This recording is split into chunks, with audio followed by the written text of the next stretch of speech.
بسم اللہ الرحمن الرحیم۔ حضرت محمد صلی اللہ علیہ وسلم نے فرمایا، فجر کی نماز کے بعد جو بندہ 10 بار اللہ کا انعام پڑھے گا وہ مرتے دم تک کسی کا محتاج نہیں ہوگا۔ اللہ اس بندے کی نسلوں سے بھی محتاج دور کر دے گا۔ ناظرین، اللہ کے ناموں میں وہ عظیم طاقت پوشیدہ ہے جس کا اندازہ شاید ہم کر ہی نہیں سکتے۔ اللہ تعالیٰ نے اپنے ناموں میں ایسی برکت رکھی ہوئی ہے جو انسان کی زندگی کے ہر پہلو کو بدل کر رکھ دیتی ہے۔ جب کوئی بندہ اللہ کے ناموں کو اپنی دل و زبان سے یاد کرتا ہے، اللہ تعالیٰ اس کی دعا سننے والا ہوتا ہے، اس کی رزق میں بڑھانے والا ہوتا ہے، اس کے حالات کو آسان کرنے والا ہوتا ہے۔ ناظرین، خاص طور پر وہ وقت جو ہر بندے کے لیے بہت قیمتی ہے، یعنی فجر کا وقت، وہ وقت جب دنیا سوتی ہے، جو لوگ اللہ کی یاد میں اٹھ کھڑے ہوتے ہیں، اللہ تعالیٰ ان کی دعاؤں کو بلند آسمانوں تک پہنچاتے ہیں۔ ناموں کو پڑھنے والا بندہ دنیا میں نہ صرف عزت پاتا ہے بلکہ اللہ اس کے نسلوں میں محتاجی دور کر دیتا ہے۔ اللہ کے نام جو دل سے پڑھے جاتے ہیں وہ نہ صرف اللہ کو خوش کرتے ہیں بلکہ وہ بندہ عروج پاتے ہیں، کامیابیوں کو، بلندیوں کو چھوتا ہے۔ ہر مشکل میں اللہ اس کے ساتھ ہوتا ہے۔ تو ناظرین، یہ دنیا ہر کسی کی مصروف رہ کے ہوئی ہے۔ کوئی روٹی کے پیچھے بھاگ رہا ہے، کوئی سکون کے پیچھے، کوئی عزت، شہرت، دولت، لیکن ایک چیز ہے جو ہر انسان کی زندگی میں برابر ہے، اور وہ ہے پریشانی۔ یعنی کسی کے گھر میں رزق کی تنگی، کسی کے دل میں بے سکونی، کسی کے آنکھوں میں قرض، کسی کے پیشانی پر فکر کی لکیریں۔ اور یہی وہ مقام ہے جہاں انسان یا تو اللہ سے جڑ جاتا ہے یا دنیا کے آگے جھک جاتا ہے۔ ناظرین، اگر آپ چاہتے ہیں رزق میں وسعت، دل کو سکون ملے، حالات سدھر جائے، آپ کبھی کسی کے سامنے ہاتھ نہ پھیلائے، تو صرف ایک عمل روز کا معمول بنا فجر کی نماز ادا کریں۔ نماز کے فوراً بعد دل سے اللہ کا وہ خاص نام صرف 10 بار پڑھ لیں۔ بس 10 بار، نہ لمبی تسبیح، نہ گھنٹوں کی ورد، نہ بھاری عربی لفظ، صرف ایک چھوٹا سا نام، ایک نورانی کنجی، ایک ایسا خزانہ جسے اللہ آپ کو عطا پر عطا دیتا ہے۔ ناظرین، اگر نسلوں میں بھی چلتا رہے تو بھی ختم ہوتا، کیونکہ اللہ کا وعدہ، میرا ذکر کرنے والا کبھی محروم نہیں رہتا۔ اگر آج بھی گھر میں رزق کی برکت نہیں، اگر آج بھی دل تنگ ہے، آج بھی لوگوں کے آگے شرمندگی کی محسوس ہوتی ہے، ایک بار سچے دل سے عمل کر کے دیکھیں۔ فجر کی نماز کو کبھی مت چھوڑیں، کیونکہ رزق کی چابی یہی ہے، قسمت کا دروازہ یہی کھلتا ہے۔ اس وقت مانگی گئی دعا عرش کو ہلا دیتی ہے۔ ناظرین، فجر کے بعد وہی مصلی پر بیٹھ کر قبلہ روح اپنا آنکھیں بند کریں، دل کو دنیا سے ہٹا کر اللہ کی طرف موڑیں۔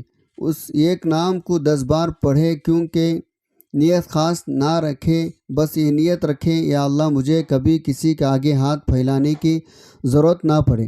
یقین جانیں وہ وقت آئے گا جب اللہ آپ کو ایسا درجہ دے گا آپ دوسروں کو دینے والے ہوں گے۔ ناظرین، انسان جب ذکر الہی سے دور ہو جاتا ہے تو اس کی زندگی میں بے برکتی، بے چینی، مصیبتیں بڑھنے لگتی ہیں۔ اللہ کی ناراضگی صرف گناہوں سے نہیں بلکہ غفلت بھی ظاہر ہوتی ہے، اور یہی وہ مقام ہے جہاں تسبیح کا کمال سامنے آتا ہے۔ اللہ تعالیٰ خود قرآن میں فرماتا ہے، اللہ کی تسبیح کرو صبح و شام۔ تسبیح اللہ کی یاد ہے، اس کا جلال ہے، اس کے حضور عاجزی کا اظہار ہے۔ اور جب بندہ رب کو پکارتا ہے تو اللہ کا قہر نرمی میں بدل جاتا ہے۔ یہ دنیا ایک امتحان گاہ ہے جہاں انسان کے اعمال اسے اللہ کے رحمت کے قریب بھی لے جا سکتی ہیں اور اس کے غضب کے قریب بھی، لیکن اللہ نے ہر لمحہ بندے کو واپس پلٹنے کا موقع دیا ہے، اور یہ موقع توبہ، دعا، ذکر کے ذریعے ممکن ہے۔ دنیاوی زندگی میں ہم جب کسی طاقتور کے در پر جاتے ہیں تو اس سے بات کرنے کا ایک خاص طریقہ، آداب، الفاظ ہوتے ہیں، لیکن جب ہم رب العالمین کے دربار میں حاضر دیتے ہیں تو وہ سب سے زیادہ محبت کرنے والا، سب سے زیادہ سننے والا اور سب سے زیادہ معاف کرنے والا ہے۔ اس رب کو راضی کرنے کے لیے جو سب سے خوبصورت ذریعہ ہے وہ ہے تسبیح۔ تسبیح صرف زبان سے ادا کیے جانے والے الفاظ نہیں بلکہ یہ دل کا جھکاؤ، روح کا جھکاؤ اور اللہ کے عظمت کا عملی اعتراف ہے۔ تسبیح عربی لفظ صبح سے نکلی، جس کے معنی ہیں اللہ کی پاکی بیان کرنا، اسے ہر نقص، کمی اور عیب سے پاک ماننا۔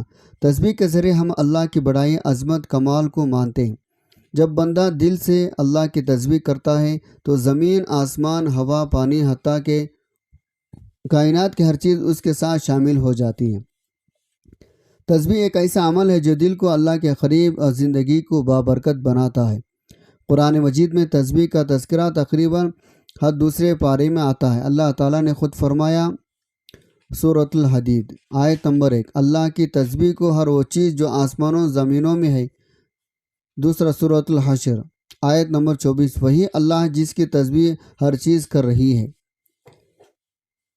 تو اپنے رب کی تسبیح کر صبح و شام، رات کے کچھ حصے میں بھی۔ یہ آیت ہمیں یہ سکھاتی ہے تسبیح کوئی اختیاری عبادت نہیں بلکہ فطری عمل ہے۔ اگر انسان نہ کرے تب بھی کائنات اللہ کی تسبیح کر رہی ہے۔ اللہ تعالیٰ جس طرح اپنی ذات میں بے مثل، بے مثال، اسی طرح اس کی ہر صفت ازلی و ابدی لامحدود ہے، تاہم اس کی صفت رحمت سب سے بڑھ کر ہے۔ قرآن مجید میں ارشاد ہے، میری رحمت وسیع ہے ہر شے پر۔ حاملین عرش مومن کے حق میں اللہ کے حضور بخشش کی دعا کرتے ہیں، کہتے ہیں، اے پروردگار تیری رحمت ہر چیز پر پھیلی ہوئی ہے، بس تو بخش دے ان لوگوں کو جو توبہ کرے۔ بخاری و مسلم کی حدیث بھی اللہ تعالیٰ کے رحمت کا مظہر ہے۔ جو شخص نیکی کا ارادہ کرتا ہے اس کے نام اعمال میں ایک نیکی کا ثواب لکھ دیا جاتا ہے، اگرچہ وہ شخص اپنے ارادے پر عمل نہ کر سکے، اور اگر وہ اپنے ارادے کے مطابق نیک کام کر لے تو اسے 10 نیکیوں کے برابر بلکہ 700 یا 700 سے بھی زیادہ نیکیوں کا ثواب دیا جاتا ہے۔ اور اس کے برعکس اگر کوئی شخص برائی کا ارادہ کرتا ہے اس کے حساب میں وہ برائی نہیں لکھی جاتی، بلکہ اگر وہ برائی کے ارادے پر عمل نہیں کرتا تو اسے ایک نیکی کا ثواب ملتا ہے۔ اگر وہ اپنے برائے ارادے کے مطابق برائی کر گزارے تو اس کے نام اعمال میں صرف ایک ہی برائی درج کی جاتی۔ گویا اللہ تعالیٰ اپنے بندوں پر مہربان ہے، وہ اپنے بندوں کی خطائیں معاف کرنا چاہتا ہے، نیک کاموں پر زیادہ سے زیادہ ثواب دیتا ہے۔ اللہ تعالیٰ کا ارشاد ہے، کوئی ایک نیکی لاتا ہے اس کے لیے 10 گنا اجر ہے، جو کوئی ایک برائی لاتا ہے اسے بس اس کی جزا ملے گی، لوگوں پر ظلم نہیں کیا جائے گا۔ اللہ تعالیٰ اپنے بندوں پر بے حد مہربان ہے، بس اس کی رحمت کا دروازہ کھٹکھٹانے کی ضرورت ہے۔ ایک حدیث میں اللہ تعالیٰ کے پاس 100 رحمت ہیں، ان میں سے ایک رحمت اس نے جن، انسان، چوپایوں، زہریلیوں جانوروں میں بھیجی ہے۔ اس رحمت کے سبب سے وہ آپس میں پیار، محبت، مہربانی کرتے ہیں، جبکہ 99 رحمتوں کو اللہ تعالیٰ نے قیامت کے لیے اٹھا رکھا ہے، وہ ان سے اس دن اپنے بندوں پر رحم کرے گا۔ ایک روایت میں ایک شخص جس نے کبھی کوئی نیک کام نہیں کیا تھا، موت کے وقت اپنے گھر والوں سے کہا، جب میں مر جاؤں تو مجھے جلا دینا، پھر آدھی راکھ جنگل میں اڑا دینا، آدھی دریا میں بہنا دینا۔ خدا کی قسم اگر اللہ نے مجھ پر قابو پا لیا تو مجھے ایسا عذاب دے گا جیسے دنیا میں پہلے کسی کو نہ دیا ہوگا۔ جب وہ بندہ مر گیا تو اس کے بیٹوں نے اس کی وصیت مطابق عمل کیا۔ اللہ تعالیٰ نے دریا کو حکم دیا اس کے اندر کے راکھ جمع کی، پھر جنگل کو حکم دیا اس کے اندر کے راکھ جمع کی۔ پھر اللہ تعالیٰ نے اس سے پوچھا، تو نے ایسا کیوں کیا؟ اس نے عرض کیا، پروردگار تیرے خوف سے اور یہ بات خوب جانتا ہے۔ اس پر اللہ نے اسے بخش دیا، اگرچہ اس شخص کی وصیت غلط تھی، مگر اللہ تعالیٰ نے اس خوف کی وجہ سے اسے بخش دیا جو اسے قیامت کے دن اللہ کے سامنے کھڑے ہونے سے تھا۔ بس اللہ تعالیٰ سے خوف کھانا اللہ کی رحمت کو متوجہ کرتا ہے۔ ایک حدیث میں جب اللہ تعالیٰ اپنے مخلوق کو پیدا کرنے کا ارادہ کیا تو ایک کتاب لکھی جو اس کے پاس عرش پر موجود ہے۔ اس کتاب میں الفاظ ہیں، میری رحمت میرے غضب پر سبقت لی گئی۔ گویا اللہ کی رحمت کی کوئی حد نہیں۔ اللہ تعالیٰ کو اپنے بندوں سے اس سے کہیں زیادہ محبت ہے جتنی ایک ماں کو اپنے بچے کے ساتھ ہوتی ہے۔ ایک دفعہ جب ایک عورت کو اپنے بچے کے ساتھ والہانہ محبت کرتے دیکھا، اللہ کے نبی نے اپنے صحابہ سے فرمایا، کیا تمہارے خیال میں یہ عورت اپنے بچے کو آگ میں ڈال دے گی؟ صحابہ نے عرض کیا، یا رسول اللہ، ہرگز نہیں۔ اس پر آپ نے فرمایا، اللہ اپنے بندوں پر اس سے زیادہ رحم کرنے والا جتنا یہ عورت اپنے بچے پر مہربان ہے۔ پروردگار اپنے بندوں پر مہربان ہے، پھر بھی انسان اپنی بری روش سرکش نافرمانی کی وجہ سے عذاب کا مستحق بن جائے، اس سے بڑی بدبختی محرومی کیا ہوگی۔ حضرت عبداللہ بن عمر رضی اللہ عنہ کہتے ہیں، ہم کسی غزوے میں اللہ کے نبی کے ساتھ تھے، آپ نے ایک جماعت کے قریب سے گزرے، پوچھا، تم کون لوگ ہو؟ انہوں نے عرض کیا، ہم مسلمان ہیں۔ اس جماعت میں ایک عورت ہانڈی پکا رہی تھی۔ اس کا بیٹا اس کے پاس تھا۔ جب آگ کا شعلہ بلند ہوا تو عورت لڑکے کو پیچھے ہٹا لی۔ پھر عورت نے نبی صلی اللہ علیہ وسلم کی خدمت میں حاضر ہوئی، عرض کیا، کیا آپ اللہ کے رسول ہیں؟ آپ نے فرمایا ہاں۔ عورت نے پوچھا، میرے ماں باپ آپ پر قربان، کیا اللہ بہت رحم کرنے والا نہیں؟ فرمایا ہاں۔ عورت نے کہا، اللہ اپنے بندوں پر اس سے زیادہ رحم کرنے والا نہیں جتنا ایک ماں اپنے بچے پر رحم کرتی ہے۔ فرمایا ہاں۔ عورت نے کہا، ماں تو اپنے بچے کو آگ میں نہیں ڈالتی۔ اس پر اللہ کے نبی نے سر جھکا لیا اور روتے رہے۔ پھر سر اٹھا کر فرمایا، اللہ تعالیٰ اپنے بندوں پر عذاب نہیں کرتا سوائے ان لوگوں پر جو سرکش ہیں، یعنی اللہ سے سرکشی کرتے ہیں، اس کا حکم نہیں مانتے، لا الہ الا اللہ کہنے سے انکار کرتے ہیں۔ جن حدیث میں اللہ تعالیٰ کی بے پناہ رحمت مغفرت کے متعلق ذکر ہے، وہاں یہ حقیقت ہے اللہ کے ساتھ شرک کرنا وہ گناہ ہے جس کے متعلق اللہ تعالیٰ نے قرآن مجید میں ایک سے زائد مقامات پر دو ٹوک انداز میں فرما دیا۔ شرک اللہ کے نزدیک ناقابل بخشش گناہ ہے، پس کسی انسان کا اللہ تعالیٰ کے بے پناہ رحمت بخشش کے باوجود اللہ تعالیٰ کے عذاب کا مستحق ہو جانا بھی عین ممکن ہے۔ معلوم ہوا اللہ تعالیٰ کے بے پناہ رحمت اور مغفرت کا امیدوار ہونے کے لیے لازم ہے بندہ اپنے آپ کو نیک اعمال، توبہ، استغفار کے ذریعے اس کا اہل بنانے کی کوشش کرے، اللہ تعالیٰ کے احکام کو مانے، حقوق اللہ، حقوق العباد کی ادائیگی کی کوشش کرے، اللہ کے غضب کو دعوت دینے والے کام نہ کرے، استغفار کو اپنا شعار بنائے۔ شرک بندے کو اللہ کے بے پناہ رحمت سے محروم کر دیتا ہے۔ ناظرین، اللہ کی محبت غربت ایک ایسی چیز ہے جس کا کوئی اندازہ نہیں لگا سکتا۔ اللہ اپنے بندوں سے بے پناہ محبت کرتا ہے اور وہ ان کے ساتھ ایک خاص تعلق قائم رکھتا ہے۔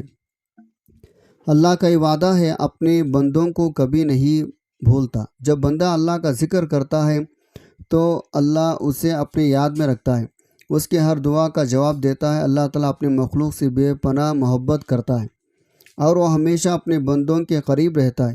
آپ نے کبھی محسوس کیا ہے جب ہم اللہ کو یاد کرتے ہیں تو ہماری زندگی میں سکون آ جاتا ہے؟ یہ سکون اور خوشی صرف اللہ کے ذکر سے آتی ہے، اور اللہ اپنے اس ذکر کرنے والے بندے کو اپنی رحمتوں سے بھر دیتا ہے۔ وہ بندہ جو اللہ کی رضا محبت کے لیے اس کا ذکر کرتا ہے، اللہ اسے اپنے خاص محبت سے نوازتے اور اس کے دل میں سکون اطمینان ڈالتا ہے۔ اللہ تعالیٰ کی رحمت و فضل، اس کے احسان کرم کو یاد کر کے بے قرار دلوں کو قرار اطمینان حاصل ہوتا ہے۔ یوں ہی اللہ تعالیٰ کی یاد محبت الہی، قرب الہی کا عظیم ذریعہ ہے، اور یہ چیزیں بھی دلوں کی قرار کا سبب ہے، بلکہ حقیقت یہ ہے، اگر یہ بھی کہا جائے تو یقیناً درست ہوگا، ذکر الہی کی طبعی تاثیر بھی دلوں کا قرار ہے۔ اسی لیے پریشان حال آدمی جب پریشانی میں اللہ تعالیٰ کا ذکر کرتا ہے تو اس کے دل کو قرار آنا شروع ہو جاتا ہے۔ قرآن مجید میں اللہ رب العزت نے فرماتے ہیں، بے شک دل کا سکون اللہ کے ذکر میں، یعنی انسان پوری دنیا میں سکون کی تلاش کر لے نہیں ملے گا، کیونکہ اللہ تعالیٰ نے خود بتا دیا، دل کا سکون میرے یاد میں ہے۔ جب دل میں سکون ہوگا تو ظاہراً ابھی طمانینت جھلکتی نظر آئے گی، جو قلب میں یاد خدا بسائے گا وہ روحانی سکون پائے گا۔ قرآن مجید میں ارشاد الہی کا مفہوم ہے، شیطان نے اس پر غلبہ پایا، اسے اللہ کی یاد سے غافل کر دیا۔ اللہ کے ذکر سے دل کو پھیر کر شیطان انسان کو گناہوں سے ایسا کھلاتا ہے جیسا کہ بچے گیند کے ساتھ کھیل کرتے ہیں۔ لفظ ذکر عربی زبان کا ہے، قرآن مجید میں کئی معنوں میں استعمال ہوا، جیسا کہ اس نصیحت نامے کو ہم نے ہی نازل کیا، اس کی حفاظت کے ہم خود ہی ذمہ دار ہیں۔ تو یہی الفاظ ذکر نصیحت کے معنی میں ہے۔ ایک جگہ فرمایا، تم میرا ذکر کرو میں تمہارا ذکر کروں گا۔ یہی لفظ ذکر اللہ کی یاد کے معنی میں ہے۔ مومنین کی صفات میں سے ایک صفت یہ ہے، وہ اللہ کا کثرت سے ذکر کرنے والے۔ اللہ کا ذکر ایسے کثرت سے کیا کرو لوگ تمہیں مجنون کہنے لگے۔ خوش قسمت ہی وہ لوگ جو دنیا کے ساتھ اپنے آخرت بھی سنوار رہے ہیں۔ اللہ تعالیٰ کا ذکر خوب کثرت سے کرو، صبح شام اللہ تعالیٰ کے تسبیح بیان کرو۔ ساتھ میں یہ بھی فرمایا، سبحان اللہ، کیا عجیب شان ہے ذکر کی۔ اللہ پاک فرماتے ہیں، اگر تم اللہ کو مجلس میں یاد کرو تو اللہ تعالیٰ اس مجلس میں بہتر مجلس یعنی فرشتوں کی مجلس میں تمہیں یاد کر لیں گے۔ اور یہ بھی فرمایا، اگر تم اللہ پاک کو دل میں یاد کرو گے اللہ تعالیٰ اپنے آپ کے ساتھ تمہیں یاد کر لیں گے۔ یہ تو حدیث شریف ہے، اس کے بارے میں بعض لوگ کے ذہن میں ہوگا پتہ نہیں ضعیف کمزور ہے۔ اس قسم کی باتیں آج کل بہت سننے کو ملتی ہیں، لیکن قرآن پاک کو تو کوئی ضعیف نہیں کہہ سکتا۔ قرآن پاک میں ہے فَاذْكُرُونِي أَذْكُرُكُمْ وَاشْكُرُوا لِي وَلَا تَكْفُرُونَ، پس تم مجھے یاد کرو میں تمہیں یاد کروں گا۔ ناظرین، آپ نے بھی دیکھا ہوگا جو ذاکرین ہیں لوگ ان کو نہیں بھولتے۔ خواجہ معین الدین چشتی اجمیری رحمۃ اللہ علیہ پتہ نہیں کب تشریف لے گئے اس دنیا سے، لیکن کیا لوگ ان کو بھول گئے ہیں۔ اسی طرح حضرت شیخ عبد القادر جیلانی رحمۃ اللہ علیہ، حضرت مجدد الفسانی رحمۃ اللہ علیہ، حضرت امام غزالی رحمۃ اللہ علیہ، الغرض ذکر کے لائن سے جو بھی وابستہ ہیں ان کو لوگ بھولے نہیں۔ اللہ جل شانہ ان کو یاد رکھواتے ہیں۔ اس کا مطلب یہ ہوا جو ذکر اللہ یہ خیر کا خزانہ ہے، ہر طرح کے خیر کا خزانہ ہے، اس میں آدمی جتنا چاہے آگے جا سکتا ہے، مگر کیسے؟ حضرت ابراہیم علیہ السلام نے ہمیں ایک مسند ذریعے سے پیغام دیا، یعنی آپ صلی اللہ علیہ وسلم کے ذریعے سے اپنی امت سے کہہ دیں جنت ایک چٹیل میدان ہے، اگر تم چاہتے ہو اس میں درخت لگ جائے تو ذکر کرو، یہ جنت کے درخت ہے۔ ذکر اللہ کی کثرت سے جنت کے درجات بلند ہوتے رہتے ہیں۔ اسی وجہ سے آپ صلی اللہ علیہ وسلم نے ارشاد فرمایا، تم نرم نرم بستروں پر ذکر کرنے والوں کو ذکر سے نہ روکو۔ بعض لوگ مالدار ہوتے ہیں، اللہ نے ان کو مال دیا ہوتا ہے۔ اب جن کو مالدار پیدا کیا ہے تو ظاہر ہے ان کے پاس صوفی سیٹ بھی ہوں گے، اچھے بیڈ بھی ہوں گے، قالین بھی ہوں گے، یہ ساری چیز ہوں گے، لیکن اگر وہ اللہ کو نہیں بھولتے، اللہ کو یاد رکھتے ہیں تو یہ چیزیں ماشاءاللہ ان کے لیے خیر کا ذریعہ بن رہی ہے۔ مثلا ایک شخص ہے، وہ شاکر ہے، اللہ پاک نے اس کو گاڑی دی ہے، گاڑی میں بیٹھا ہے تو کہتا ہے اے اللہ تیرا بڑا شکر ہے، تو نے میرے لیے بڑی آسانی پیدا فرمائی، تو بیٹھے ہی اس نے کمایا۔ اگر کوئی اس کی عزت کرتا ہے تو کہتا ہے اے اللہ تیرا بڑا شکر ہے، تو نے مجھے عزت دی، یہ کہنے پر اس کا کام بن گیا۔ کھانا کھاتا ہے تو کہتا ہے الحمدللہ، کھانا بھی اس کا ذکر بن گیا۔ پانی پیتا ہے تب بھی الحمدللہ، وہی پانی پینے اس کے لیے ذکر بن گیا۔ بازار میں پھرتا ہے، چوتھا کلمہ پڑھ لیتا ہے، 30 لاکھ نیکیاں اس کو مل گئی، اس کے لیے بازار جانا خیر کا ذریعہ بن گیا۔ اگر مشکل وقت آ گیا تو انا للہ و انا الیہ راجعون پڑھا تو یہ ذریعہ بن گیا۔ خوشی کا وقت آ گیا، اللہ کا شکر ادا کیا، یہ بھی ذریعہ بن گیا۔ خوشی کا وقت آ گیا، اللہ کا شکر ادا کیا، یہ بھی ذریعہ بن گیا۔ ہر حال میں مسلمان کی جیت ہی جیت ہے اگر وہ اللہ تعالیٰ کو یاد رکھتا ہے۔ زبان ایک چھوٹا سا عضو ہے، اس کو ہلانے میں کوئی زبردستی نہیں، کوئی پریشانی یا تکلیف نہیں ہوتی، لیکن آپ کو یہ ہر وقت فائدہ پہنچ سکتا ہے۔ ذکر کرنے کی عادت آپ کے ہر وقت فائدہ پہنچ سکتی ہے۔ آپ کے پاس کسی چیز کی کمی نہیں، آپ اپنے درجات خود بلند کروا سکتے ہیں۔ اپنے گناہ معاف کروانے میں استغفار پڑھیں، اللہ تعالیٰ کی رحمتوں اپنی طرف متوجہ کرانا ہے تو درود شریف پڑھیں۔ اللہ تعالیٰ کی رحمت کی نگاہ اپنی طرف متوجہ کرانا ہے تو قرآن پاک کی تلاوت کریں۔ مطلب یہ ہے ہر حالت میں آپ کما سکتے ہیں۔ یہ زندگی آپ کو اللہ پاک نے کمانے کے لیے دی ہے، لیکن اس کی قدر بھی توجہ کیجیے۔ قدر کرنے سے کام بنتا ہے۔ یہ ذکر ہمارے دلوں کے اندر اتر جائے تاکہ ہم ہر موقع پر ذکر کر سکیں۔ ناظرین، یہ وظیفہ مشکل نہیں، صرف دل کا ہے، صرف یقین کا ہے، صرف وقت پر کرنے کا ہے، اور وہ اس میں مبارک جس کا ذکر بار بار ہو رہا ہے، وہ عظیم معصر، وہ رزق کو کھول دینے والا، محتاجی ختم کرنے والا نام جسے صرف 10 بار پڑھنا ہے۔ وہ نام یا باسطو یعنی اے پھیلانے والے، اے عطا کرنے والے، اے رزق کو کشادگی دینے والے۔ 10 بار یا باسطو پڑھنے کے بعد آپ نے 10 بار ہی سورہ کوثر پڑھنا ہے۔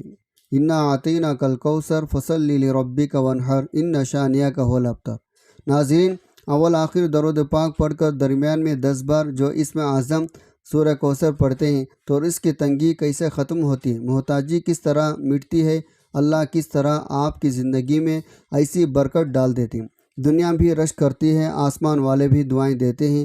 یہ عمل اتنا آسان قیمتی ہے، ہر کوئی کر سکتا ہے، ہر کوئی اس سے فائدہ اٹھا سکتا ہے۔ تو محتاجی سے بچنے کے لیے، رزق کی تنگی سے بچنے کے لیے آپ اللہ کے اس نام کو لازمی فجر کی نماز کے بعد 10 بار اس کو پڑھنے کا معمول بنا لیں۔